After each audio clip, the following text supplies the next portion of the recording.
Hi, Assalamu alaikum, everyone. Welcome to EdFestival 2021.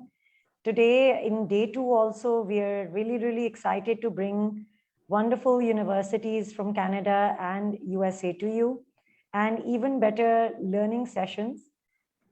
This particular learning session, I'm really looking forward to. I told everyone in my fraternity, everyone in my circle, my nieces and nephews to tune in. So without much ado, it is on preparing visa application and interview. And I would like to now invite Mr. Sami Khan, who is a specialist in the field, to share some knowledge with us and let us know how to do it best. Welcome to EdFestival 2021, Sami. Thank you so much, Masuma, and thank you very much for having me today. This is indeed a very important topic, and I can say that one of the important stages in your journey for fulfilling your dreams. Gee, Sami, so we are here to learn from you, whether you have a presentation or if you're walking us through some learning points and elements. Let's get started, G. Right. Okay, I'm going to share my screen. When it is visible to you, please let me know. Can you see it? Yes, it's visible. Right. I hope it is visible for your audience too. My name is Sami Ahmed Khan. I work for Global University Systems as Business Development Manager. And I have been given this task that I need to speak to you with regard to student visa applications and interview techniques today. I will try to keep this session very simple so that it will be easy for you to digest and understand. I will not be hopefully using jargons which you cannot digest and cannot understand. So if you need any explanation, Masuma, please stop me and can ask for the explanation. So without wasting time, so we have only 30 minutes in which we have to cover a lot. So let's start my presentation.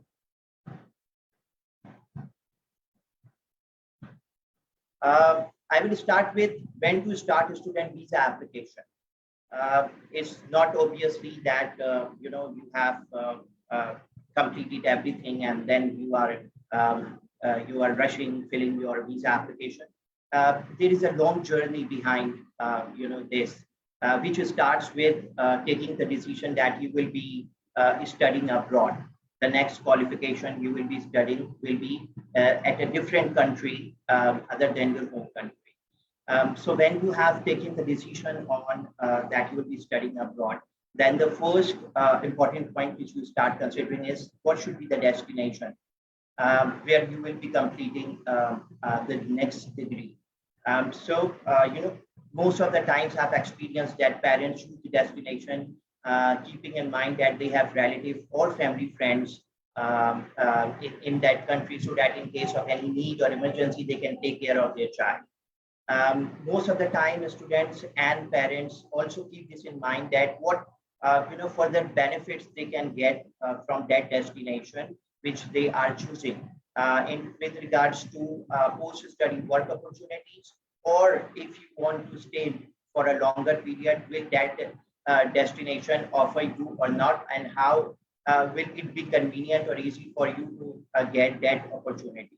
So keeping in mind those points, the students took the decision, or parents took the decision on the destination. And then they start, discussing about which course they need to take at the new destination, which degree they need to complete. And then they start discussing this with parents, with teachers, with college counselors, with seniors, with education counselors, and then they obviously take the decision. I would like to highlight one important point. Sometimes, most of the students took the decision, searching on Google that what are the most demanding courses in the world today.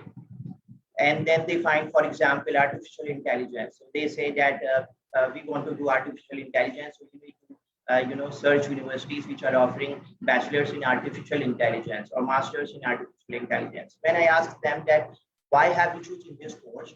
And what is meant by artificial intelligence? What will you be doing? Where will you be working after completing this degree?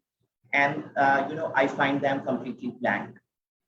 I don't find most of the time satisfactory answers. One of the students, he chose to do data science, and when he was, writing his final personal statement, which will go to visa officer. When I asked him that, what will you write if you have done your data science degree and come back to the country? Where will you be finding the companies or the jobs where you can work with this degree? And he did not have answer. And then he started, doing the research. You need to do this research not at the later stage, but at the very beginning. That what you will be, because when you are writing a personal statement for your visa, for the visa authorities, for visa officer, you need to include this point that what will be the return on investment you get. So you should be very much clear. Your research should be very good. That what what will be your target market, which companies can offer you job, what would be your designation. So it's also very important you have selected the course very wisely, and you are very clear about this. That what will you do with this degree. And then the next step you do is you start shortlisting universities. It is also very important. Sometimes you think that the university should be at a should be top rank, should be at a metropolitan city, so where you can have different activities during your studies as well. So you basically then took the decision shortly to universities, and then you start applying for at those universities. Sometimes you use different application portals for applying to those universities. Like in USA, the most famous is Common App. In UK, you use UCAS, University College Admission Services, and in Canada, if you have are planning to go to Ontario, then you use Ontario University Application Center for submitting your visa applications. The universities we are representing, the global university systems is representing in Pakistan, and for the universities we are recruiting the students for, they all accept direct applications as well, and most of the universities they accept direct applications. So you can then submit a direct application. Few universities will be taking application fees. None of the universities we have are taking application fees. So after fulfilling all the requirements, you have submitted your applications, and then you have started receiving different offers. Offers could be conditional or unconditional. If you have submitted all the documents which were required, then you will be receiving unconditional offer. And if, for example, at the time of filling your admissions application, you did not have official transcript, you did not have English language test result with you, so you will be receiving conditional offer. So after meeting all those conditions, you will be receiving unconditional offer, and different universities have different requirement that you need to pay some amount to them for receiving admission letter. Admission letter, we use admission different names in different countries for the admission letter. For example, in USA we call it I-20. So once you have completed all the requirements of the university, they will send you I-20, and after receiving I-20, you will be applying for or filling your visa application. I-20 is basically the form number, and it is for certificate of enrollment for non-immigrant student status. So this is basically the title of this form. In UK, you will be receiving CAS. CAS stands for Confirmation of Acceptance for Studies. In Canada, you receive a letter of acceptance, and then after receiving this document, you can start filling your visa application. It is also very important. I always advise all these students that please check all the details mentioned on those admissions letters on I-20, CAS, letter of acceptance, because sometimes I have found mistakes in the in those admission letters. For example, once I was checking the I-20 of one of my students, and in city of country of citizenship was mentioned India. So I contacted university that why you have mentioned, and it is mentioned that he was born in Pakistan, in Hyderabad city. So they said that we thought you have, you wrote Hyderabad as the city of birth. So we thought it's Hyderabad, which is in India. So we have mentioned India in country of citizenship, and then they rectified it and sent it back. If you have not done this, you have not checked your I-20 test or any admission letter you have received from any country.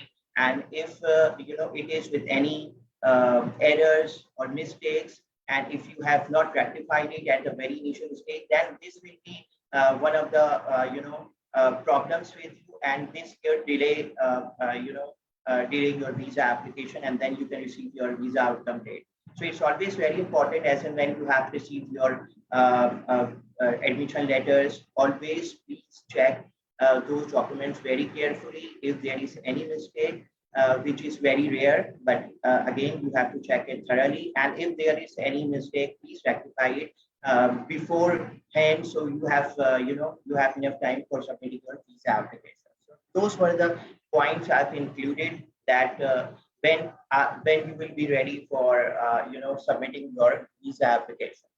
Now, when you are you have received everything, you have checked if there was a need of rectification, you have got the admission letter back with the correct details. Now you are ready to submit your visa application.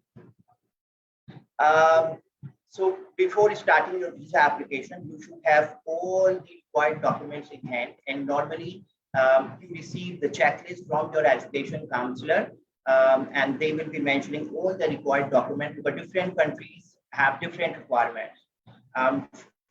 For example, if you need to submit photograph, then what should be the guideline? What should be the dimensions of that photograph? And then your education counselor will tell, for example, if you submit or upload your photograph in your DS-160 or visa application form, then the guidelines are that the size should be 2 by 2 inches. It should be with a white background, neutral facial expression. If you have given big smile while the photographer was taking the clip, taking the picture, then it is not allowed and will not be approved. So you should have neutral facial expressions without glasses. If you wear glasses, you have to remove it before clicking the picture, and your ear teeth should be visible. So these are the guidelines for for USA, and different countries have different guidelines. Should be very much aware of that, how what should be the dimensions or different requirement for the photograph. If at any country you need to submit attested documents, then you need to attest all the documents by notary public, and you should have the list. You should be knowing that what documents you need to get it attested, so that in one go you can get all those documents attested and can scan all those documents properly with very good resolution. Sometimes a student take the pictures from their mobile phones and then they try to upload those documents. So those documents will be with very low pixels, will not be properly scanned or cropped. So this can obviously could be the reason of the delay of receiving outcome, and you can receive a request from visa authorities that please submit this document again with good resolution and properly cropped or properly scanned. If any of your document is in Urdu, so you have to get it translated beforehand. So you should need to keep in mind that if any of your document is in Urdu, not in English, then you have to get it translated beforehand. If you need to submit a personal statement or a statement of purpose, then it should be written properly, and you have considered all the guidelines, all the points, and you have covered all those points in your personal statement. So it should be properly written, should be checked by education counselor, your college counselor, seniors, and then you can submit that personal statement. When you are submitting your visa application, it should be with the updated bank statement. Should not be, sometimes people use the same bank statement which they send to their university for receiving admission letter a month ago. So when you are submitting your visa application, you always have to get it, the recent bank statement should be used. And you need to keep in mind, like for example, in UK, they have the requirement that it should be 28 days maintained. So in 20, you need to keep this in mind, and it should be maintained with the required funds. When you have, when you are submitting, it does not mean that you have submitted your bank statement, and after submitting bank statement, you can, make changes in your bank account or in your sponsor's bank account. They can take out funds, or they can start not maintaining it, because as and when visa officer, they actually pick your case, visa application, and then they get it verified that you have the required funds available or not. And when they receive the information from the bank that no, they have they have taken out funds, or the required funds are not available, they can reject your visa application, that you don't have enough funds required for your studies. So it is always advisable that you have submitted 28 days maintained bank statement. But as and when you receive your visa outcome, then you can make changes, take out funds from your bank statement, or can start not maintaining it. But until and unless you have received your visa outcome, you don't have to touch your bank statement. It should be maintained. You should have all the current and previous passports with you. It is very important, even when you are going to US visa interview, you are submitting your UK visa application. So you should have all the documents. Sometimes they can check your previous passports to confirm that you don't have any visa with revoked stamp that you sometimes provided for false documents or wrong information, due to which your visa was revoked or cancelled, or you were deported due to not following guidelines which has been kept by visa authorities or the country for international students. So they should have. And in case of visa, because you need to submit 10 years travel history, you can get it verified and checked from your previous passports, the entry and exit stamps, on your visa application, on your passport. So you can accurately use that dates in your visa application. So it's always very important that you have all the current and previous passports. One important thing, that if you, for example, at any point your visa was previously rejected by any country, then you should have the rejection letter with you as well, because most of the time you will be submitting that letter with your visa application. Then you should the passport, your current passport should be 6 to 8 months valid. You should have blank pages in your passport, so that if visa officer, they have to stamp your visa on your passport, they can find blank pages. These are a small point, but very important, and because sometimes we see that you have done all the things, you have received your CAS or I-20 or letter of acceptance, and then you find that your passport will be expiring, and then you is a point that, okay, I have submitted my passport for renewal. So, the passport number will be changed. You need to update it with your sponsor or university, so they can make the changes in their system, and this can cause delay in visa application submission. So you have to check each and everything in advance. If you need to, for any country, for example UK, if you need to complete TB testing procedure, then you should have the certificate in advance. This TB testing certificate is valid for 6 months. If you need to submit police clearance certificate or corrective certificate, then it is ready. It should be ready with you. So you are not running here and there when you are, when you have started your visa application. You were actually very well prepared. One important thing is that you can check it by yourself, or education counselor check it, that all the documents you are submitting, you have the same name with the same spelling. If spelling is different on any document, or name is different, for example, Mohammed Salman Khan, and you have on some document you have Salman Khan, or on some documents you have Mohammed Salman, then you need to submit name affidavit as well. It is also very important that you declare that on the documents, this is my name and this is my document. You can check my NIC number or passport on those documents. But it is with a different spellings. All those spellings used in those documents belong to me, and I am the owner of this document. So it is important that you submit name affidavit as well with affidavit of support and other documents. If you are under 18, then you should have all the required documents with you. That, for example, you have nominated your guardian, you have made arrangement for your accommodation. So it's also very important that you have done each and everything. Then it is also very important that you provide accurate and complete information in your visa application. I can give you an example. A few days ago, I received a call from one of my students, and he said, while I was submitting my visa application, I have mentioned my mother's name in my visa application, whereas I will be submitting my bank statement because my mother's bank statement is not maintained, and he had submitted visa application. So what could be the outcome? That either if he has submitted his mother's bank statement with mentioning her name, and if it is not maintained or not with the required funds, then his visa application could be rejected, or he could receive and if he has mentioned his mother's name in the visa application, he has submitted his bank statement, then the visa officer can ask him to provide mother's bank statement. And if it is not again maintained, then you will be maintaining it and will be providing, then this will be, there will be a delay in receiving and completing visa application or receiving visa outcome.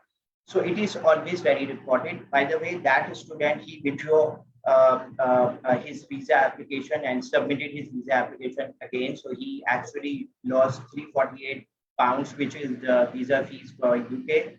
And he again paid £348 because the visa fees is not refundable.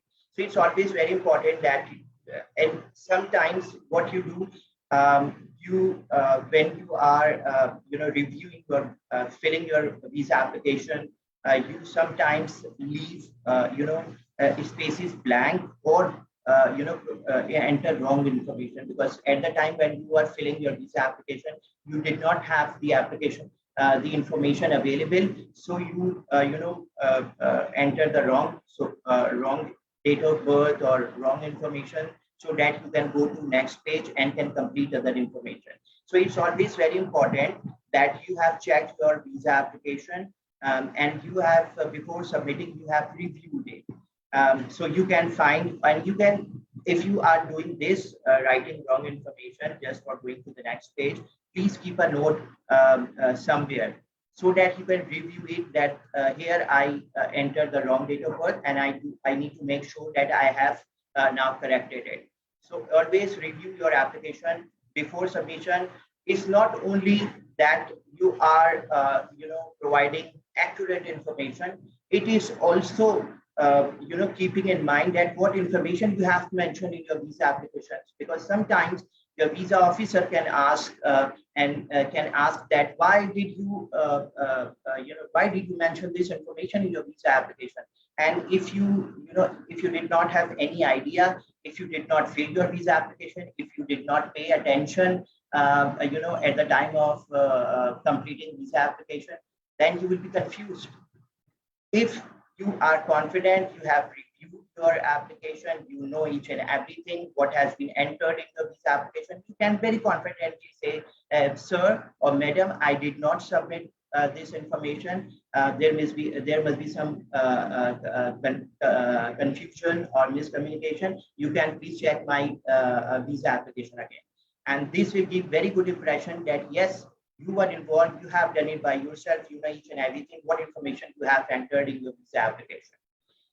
Visa application fee submission. So when you have completed your visa application, you have all the documents uploaded, you have checked that it is with the accurate and complete information, you have reviewed it, then you will be paying the visa fees. Sometimes you need to pay, in some countries you need to pay fees online. Like for example, in UK, the visa fees is £348, and then you need to pay immigration health surcharge, IHS, which is £470 per year. So you should have the valid and uh, credit cards through which you can make the visa fees. You can do the transactions. The credit card should have enough required limit, and should be should work with international transactions. You need to call your bank in advance, so you can call your bank before completing and paying this visa fee, so that you don't have to wait your PIN is open and then you can pay your visa.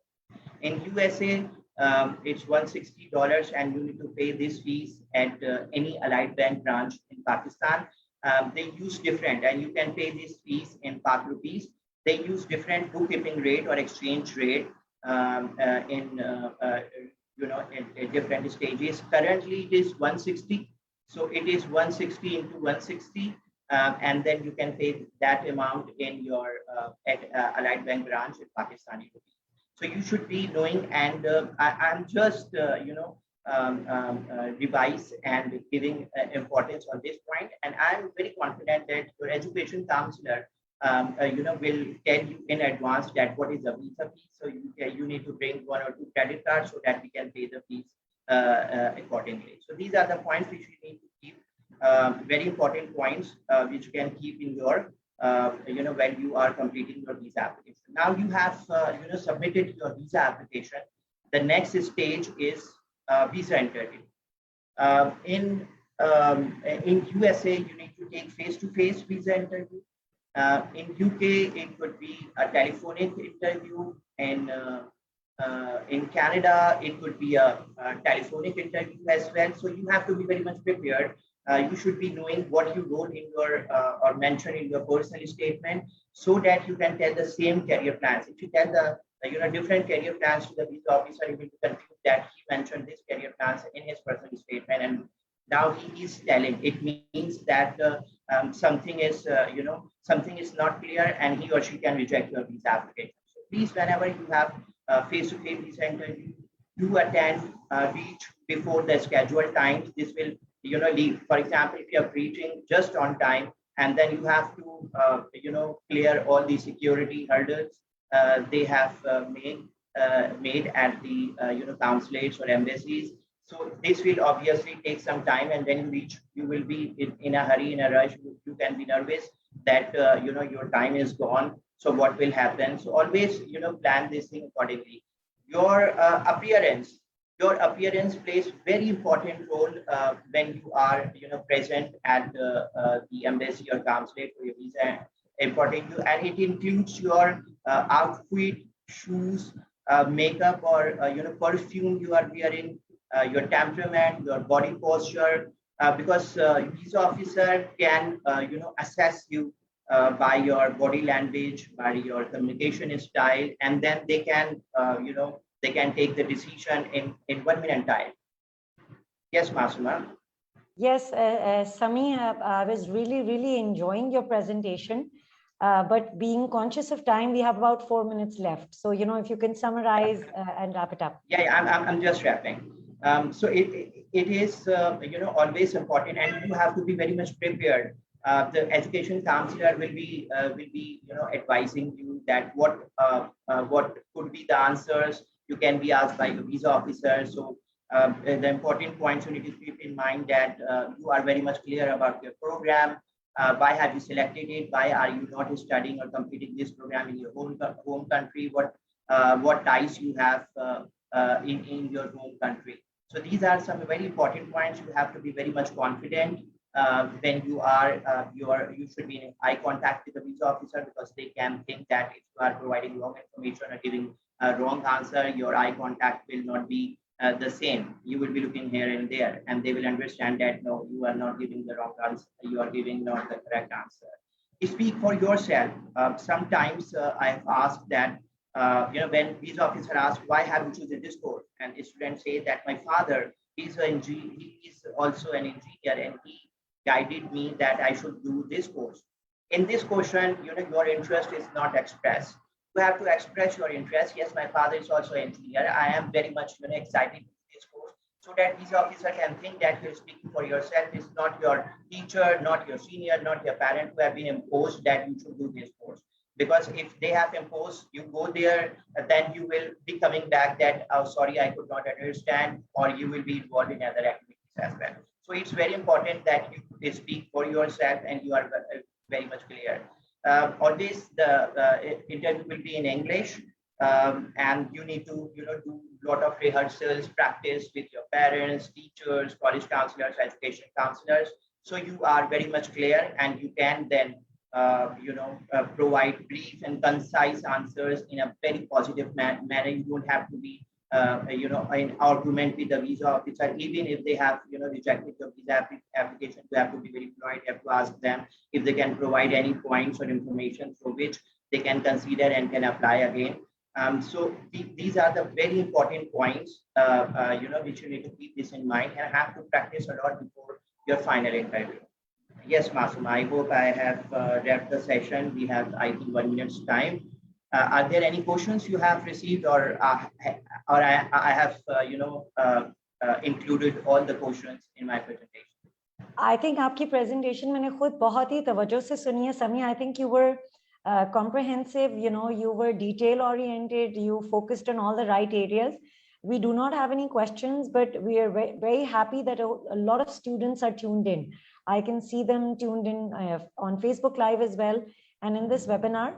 I do want to let all the audience know that Sami is a specialist in this, and when I say a specialist, he has got 17 years of experience. He has advised students on career counseling, visa interviewing, visa applications for all sorts of countries ranging from UK, USA, Canada, Australia, Malaysia, UAE, Australia, and much, much more. And he also enjoys doing it. जैसे आपने उनकी presentation में देखा होगा कि उन्होंने, he took us through all of this content in a stride, in a wave, in 30 minutes. And thank you so much, Sami, for taking our time for this session. Most welcome, most welcome. I tried to, kept myself brief because it is very difficult to, complete this topic in 30 minutes time. So I hope your audience will, take it very useful. And if there are any queries, outside this, webinar sessions we are doing, I will be happy to do it for your students. Thank you so much, Sami. Thank you, viewers. And if you have any other follow-up queries and you weren't able to ask right now, please write to us at Edceum and we'll get those replies from Sami Khan for you. And thank you so much for tuning in to all of the sessions at EdFestival 2021 so far. See you at the next session, which will be with Trebas. Thank you so much. Signing off here. Bye-bye. Thank you. Allah Hafiz.